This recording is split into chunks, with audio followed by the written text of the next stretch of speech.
오늘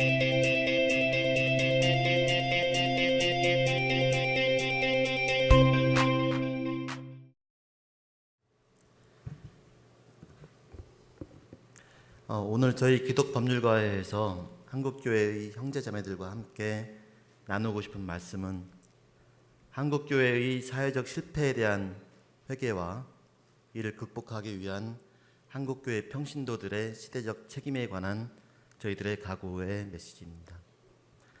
첫 번째 내용은 21세기 기독교의 사회적 파산과 세상을 어지럽히고 있는 기독교의 사회적 위험에 대한 저희들의 고백과 고발입니다. 예수님은 기독교인들에게 세상이 소금과 빛이 되라고 하셨지만 기독교인들이 교만과 무지로 인해서 우리들의 신앙과 세상에 대한 오해와 혼동에 빠지면 거꾸로 세상을 어지럽히는 기독교를 만들어냅니다. 탄핵 저지를 위해서 군대를 동원하고 계엄령을 선포하자는 태극기 집회에 십자가 찬송가를 동원하는 한국 교회의 정치적 탈선이 그것이었고, 미국 역사상 가장 비윤리적이고 인종주의적이며 사회적인 약자들에 대한 노골적인 증오를 선고하는 극우적인 대통령 후보 트럼프를 하나님은 도덕적으로 악한 왕도 쓰신다는 신앙적인 궤변을 동원해 가면서 80%가 넘는 압도적인 지지로 미국의 대통령으로 만든 미국 교회의 백인 복음주의자들의 신앙적 탈선이 그것입니다. 기독교인들은 선하고 세상만 악하다는 생각은 오해이고 거짓입니다. 기독교인들은 얼마든지 이 세상을 악하게 만들 수 있습니다. 모든 인간은 다 죄인이고 교회에도 우리 인간들의 악이 스며들어와 있기 때문입니다. 한쪽에는 나그네와 고아와 과부들을 불쌍히 여기고 돕는 기독교인들도 많지만 다른 한쪽에는 나그네와 고아와 과부들을 몰아내라고 소리 지르며 외치는 기독교인들이 있습니다. 예수를 믿어서 내세의 천국에 가겠다고 기도하는 사람들이 다른 사람들을 냉혹하게 공격하고 이 세상을 이생의 지옥으로 만드는 일에 얼마든지 앞장설 수 있다는 것을 저희들은 두 눈으로 똑똑히 보고 있습니다. 오늘 이 세상은 고통스럽게 그리고 두려운 마음으로 우리들 기독교인에게 묻습니다. 권력자들의 불의는 쉽게 용서하고 공감하고 얼마든지 불쌍히 여기면서 권력에 의해서 무시받고 모욕을 당하는 희생자들과 서민들의 외침에 대해서는 공감하지 않고 불편해하면서 도리어 공격과 비난을 가하는 냉정한 기독교, 나의 이익과 우리의 욕망을 위해서 사회의 소수자들과 나그네들을 몰아내자는 구호에 열렬하게 환호하는 오늘의 무정한 기독교는 과연 누구를 위한 기독교이며 무엇을 위한 기독교인가? 정치적 극단주의를 열렬하게 지지하면서 사회의 소수자들과 약자들을 악몽과 공포에 빠뜨리는 복음주의자들이 전하겠다는 복음은 도대체 무슨 복음의 좋은 소식이란 말인가? 이것이 종교개혁 500주년을 맞은 2017년 한국은 물론 전 세계적으로 전개되고 있는 세상을 어지럽히는 기독교의 사회적인 실상입니다. 개인주의적인 복음을 추구하는 우리의 기독교는 사회적으로 파산한 것으로 보입니다. 한국교회의 목회자들도, 한국교회의 신학자들도, 한국교회의 평신도들도, 그리고 정치적으로 보수적인 기독교인들도, 정치적으로 진보적인 기독교인들도 모두 이 사태에 대한 공동의 책임을 면할 수 없다고 생각합니다. 두 번째 내용은 한국교회의 사회적 실패의 원인이 되는 우리들 한국교회 신앙의 잘못된 점에 대한 반성과 회개입니다. 교회의 사회적 실패는 복음 전도의 길을 가로막을 뿐만 아니라 우리가 전하겠다는 복음의 내용의 그 진실성 자체를 도전합니다. 사회적 무관심을 넘어서 사회적 위험으로까지 전락한 우리 기독교 신앙의 근본적인 문제점을 세 가지로 반성해 봅니다. 첫째는 개인적 구원의 복음주의로 말미암은 기독교 신앙의 신학적인 비사회성이고, 두 번째는 자기 부인이 없는 자기 사랑의 복음주의가 만들어낸 기독교 신앙의 실천적인 반사회성이고, 세 번째는 교회 생활만을 강조하는 신앙생활의 편중성으로 인한 기독교 신앙의 제도적인 무사회성입니다. 첫째, 개인주의적 복음주의로 인한 우리 신앙의 신학적인 비사회성을 반성합니다. 우리가 한국교회에서 배우고 가르쳐온 복음은 기본적으로 개인적인 구원의 복음입니다. 모든 사람은 죄인인데 이 죄인들은 개인적으로 죄를 고백하고 개인적으로 예수님을 믿어서 개인적으로 구원을 받습니다. 이 개인적 구원의 논의에는 집단과 사회의 문제가 끼어들 여지가 거의 없습니다. 개인적 구원론은 인간의 개인적이고 영적인 악에만 신학적으로 집중하고 인간의 집단적인 악과 사회적인 죄와 현실적인 불의에 대해서는 연구하지도 가르치지도 않았습니다. 개인적 구원의 복음에 심취한 한국교회의 수많은 기독교인들은 개인적으로 교회 생활만 열심히 하면 세상에서는 어떤 일을 해도 자기의 구원이 상관이 없다는 신앙적인 자유를 얻게 되었습니다. 이렇게 해서 한국교회의 비사회적인 신학은 개인적으로 성경을 끼고 사는 독실한 사회적인 악당들을 대량으로 만들어서 한국 사회에 배출했습니다. 최근 박근혜 탄핵과 최순실 사태의 주역 중에는 이렇게 성경을 끼고 사는 독실한 악당들이 수없이 많았습니다. 둘째는 자기 사랑의 복음주의로 인한 우리 신앙의 실천적인 반사회성이고, 이것이 지금 가장 위험하게 나타나고 있습니다. 우리 인생에는 세 가지 사랑이 있는데 하나님 사랑과 이웃 사랑과 자기 자신에 대한 사랑입니다. 기독교는 하나님 사랑과 이웃 사랑을 가르치는데 기독교인들의 인생과 신앙은 사실상 개인적인 자기 사랑에 거의 다 매달려 있습니다. 우리가 하나님을 사랑한다고 고백할 때에도 사실은 나를 구원해주고 나를 위로해주고 나를 축복해주는 나의 하나님에 대한 반사된 자기 사랑, 대가적인 자기 사랑의 측면이 강하다고 생각합니다. 십자가에서 자기를 부인하신 예수님에게 나를 사랑해달라고 매달리는 자기 사랑의 복음주의는 신앙적인 배신이라고 생각합니다.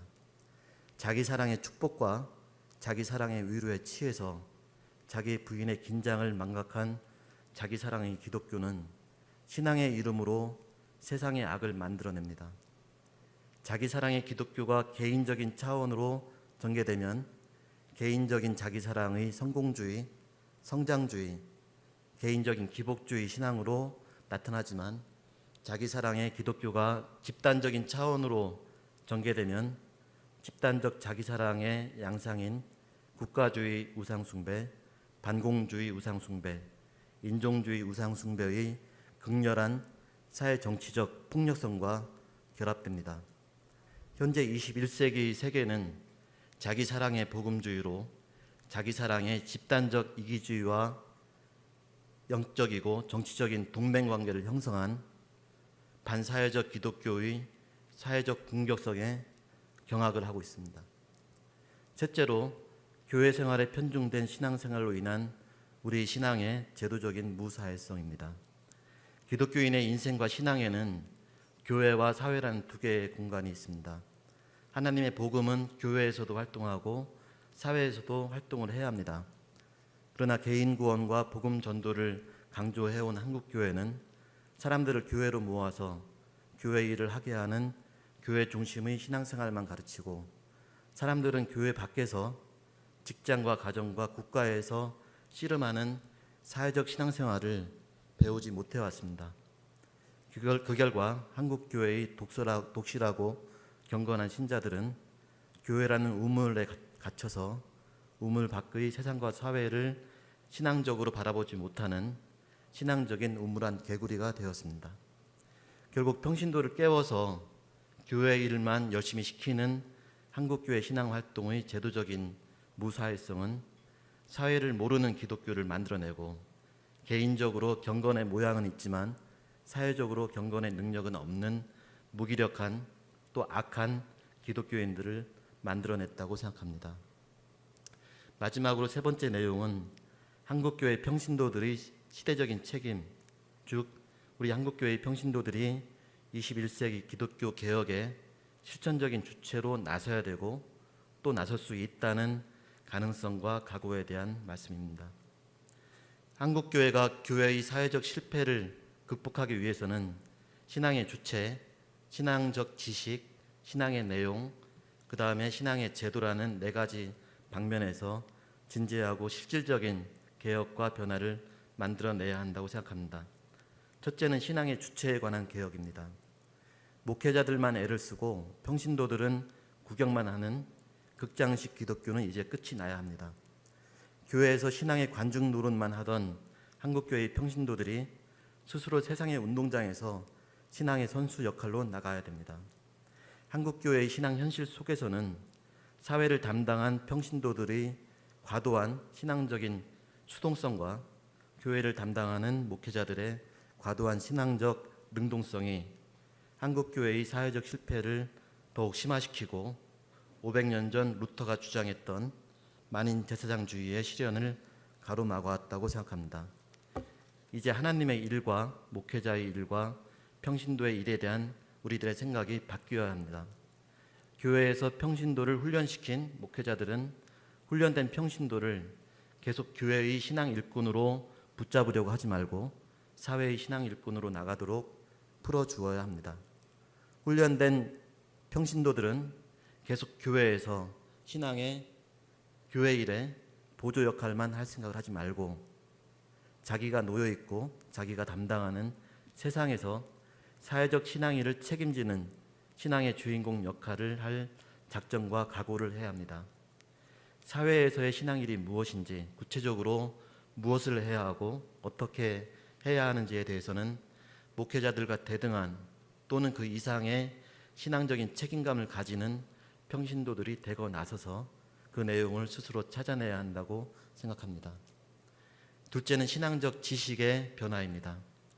세상을 담당하고 있는 평신도들의 참여와 노력이 있어야 개인적인 구원론의 비사회성을 극복할 수 있습니다. 인간의 죄와 악과 불의의 문제는 기독교만의 문제가 아니고 세상의 법과 정치와 경제활동과 교육과 민주주의와 모든 사회적 고민과 논의들이 인간의 개인적이고 집단적인 죄와 악의 문제를 당면에서 씨름하고 있습니다. 개인적 구원론의 복음주의가 인간의 개인적이고 영적이고 심리적인 죄에만 착안을 하게 된 결과 기독교는 인간의 집단적인 죄, 사회적인 악과 현실적인 불의의 인식과 해결에 대해서는 거의 고민도 하지 않고 관심도 갖지 않게 되었습니다.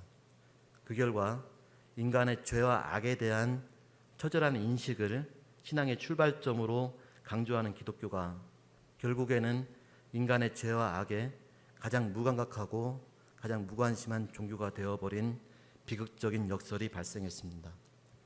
칼빈이 기독교 강요에서 하나님에 대한 지식과 사람에 대한 지식의 두 가지 지식을 얘기한 것 중에서 사람에 대한 지식의 상실이 결국 한국교회의 하나님에 대한 지식의 자체의 왜곡을 가져온 것입니다. 그래서 이 일을 위해서 한국교회의 평신도들이 적극적으로 참여하고 논쟁을 벌이면서 평신도들이 살아가는 세상에서 배우고 연구해온 사람과 세상에 대한 지식을 하나님과 한국교회의 재산으로 회복시킬 책임이 있다고 생각합니다. 하나님에 대한 지식을 연구하는 신앙만으로는 교회의 사회에 대한 지식의 추상성을 극복하기에 충분하지 않다고 생각합니다. 셋째는 신앙적 내용의 개혁입니다.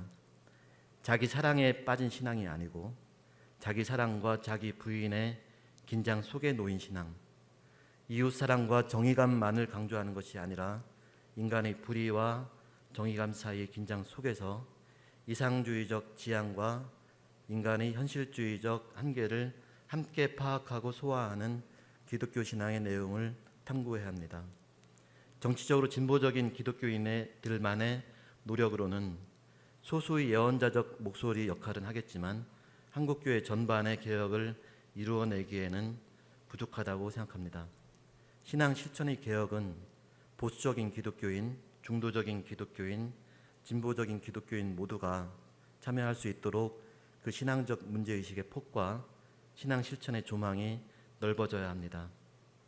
인간의 불의를 묵상하면서 사회적 불의를 묵인하고 사회적 불의를 사랑하기까지 하게 되는 보수적인 기독교의 위험과 사회적 정의를 추구하는 과정에서 인간의 불의를 잊어버리기 쉬운 진보적 기독교의 위험을 둘 다 극복하면서 불의한 인간의 한계 속에서 사회적 정의를 추구해 나가는 기독교적 긴장을 유지하는 기독교적 관점을 우리가 정립할 수 있다면은 이것은 또한 현재 보수와 진보 사이에서 길을 잃어버린 것으로 보이는 21세기 사회의 혼란과 방황을 극복하는 일에도 우리 기독교가 큰 도움을 줄 수 있다고 생각합니다. 네 번째는 신앙적 제도의 측면입니다. 현재 한국교회를 주도하고 있는 개별교회 중심의 제도적 틀로서는 교회의 사회적 실패를 극복하기 위한 평신도들의 신앙적 노력을 담아내는 것이 불가능하다고 생각합니다. 개별교회는 교회의 운영을 위해서 평신도들을 교회의 울타리 안에 묶어놓게 되는 그런 측면이 있기 때문입니다. 평신도들이 칸막이가 없는 전체 한국교회의 성도로서 교회의 사회적 실패를 극복하기 위해 폭넓고 자유롭게 연대하고 노력할 수 있도록 새로운 제도적 실천과 구상이 필요합니다. 그렇게 해야만 교회 중심의 신앙생활만이 아니고 사회적 차원의 신앙생활을 만들어낼 수 있고 이것을 위해서 한국교회 평신도 운동의 창조적인 아이디어와 구체적인 노력이 필요합니다. 마지막으로 종교개혁 500주년을 맞은 2017년의 오늘 21세기 종교개혁의 과제는 교회의 울타리에 갇혀서 사회에 독을 뿜어내고 있는 교회의 사회적 실패를 극복하는 일이라고 생각합니다. 교회에 갇힌 하나님을 해방시켜서 세상에서 움직이는 하나님과 함께 우리가 일하기 위해서는 종교개혁 500년의 관성과 타성을 근본적으로 반성하고 고쳐야 합니다. 비록 지금까지 수동적이고 안일해왔지만 한국교회의 평신도들에게는 두 가지의 힘이 있다고 생각합니다. 하나는 아직 수십 년밖에 되지 않는 젊은 한국교회의 젊은 에너지고 다른 하나는 지금 새롭게 일어나고 있는 한국 사회의 젊고 건강한 에너지입니다. 이 두 가지 장점을 가지고 한국교회의 평신도들이 나선다면 한국교회의 회복은 물론 전 세계 기독교의 갱신을 위해서도 우리가 시대적이고 역사적인 역할을 해낼 수 있을 것으로 저희는 믿습니다. 이제 하나님께서 오늘 그동안 수동적인 구경꾼 역할에 안주해온 한국교회의 평신도들에게 그동안의 안일하고 이기적인 신앙을 회개하고 신앙의 주인공으로 세상에서 하나님의 일을 해나갈 각오와 그 일을 잘 해낼 수 있는 지혜와 중간에 하다 지쳐서 포기하지 않는 끈기를 주실 것을 한국교회의 모든 성도들과 함께 우리 주 예수님의 이름으로 믿으면서 기도합니다. 아멘.